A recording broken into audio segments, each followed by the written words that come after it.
You've been told that your grocery bill is high because of supply chains. You've been told it's because of global instability or printing money.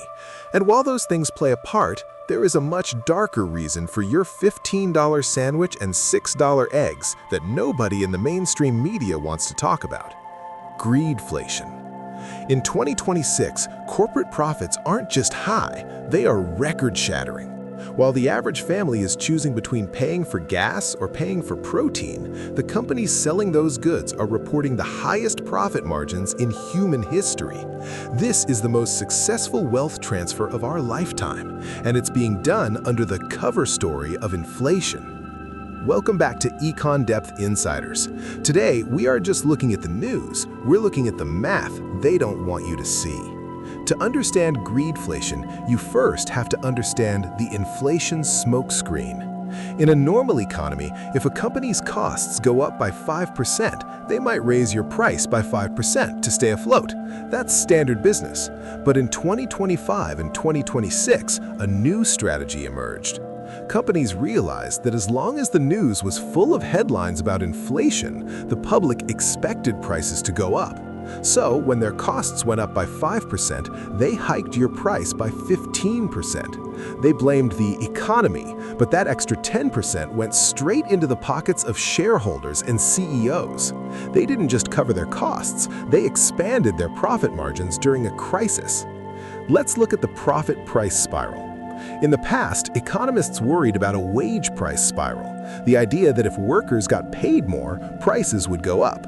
But in 2026, wages are stagnant while prices are exploding. The data shows that over 50% of the recent price hikes in America are driven directly by increased corporate profit margins. This isn't supply and demand, this is price gouging on a global scale. Here's the O factor. Why don't you just shop somewhere else? In a truly competitive market, you would. But in 2026, competition is an illusion. 10 megacorporations control almost everything you buy, from your toothpaste to your cereal. This is called market power. When a handful of companies control an entire industry, they don't have to compete on price. They can all raise prices together, effectively fixing the market without ever having a secret meeting. Have you noticed your favorite products getting smaller? That's shrinkflation, greedflation's silent cousin. You're paying the same $5 for a bag of chips, but the bag now has 20% less food. This is a double dip. They're charging you more per ounce while pretending the price stayed the same. It's a psychological trick designed to bleed you dry without you noticing the wound. But wait, it gets deeper. Look at the stock market. Why is it hitting all-time highs while the real economy feels like a recession? Because the money leaving your bank account at the grocery store is being funneled into stock buybacks. Instead of using their record profits to lower prices or raise employee wages, companies are buying back their own shares to artificially inflate their stock price.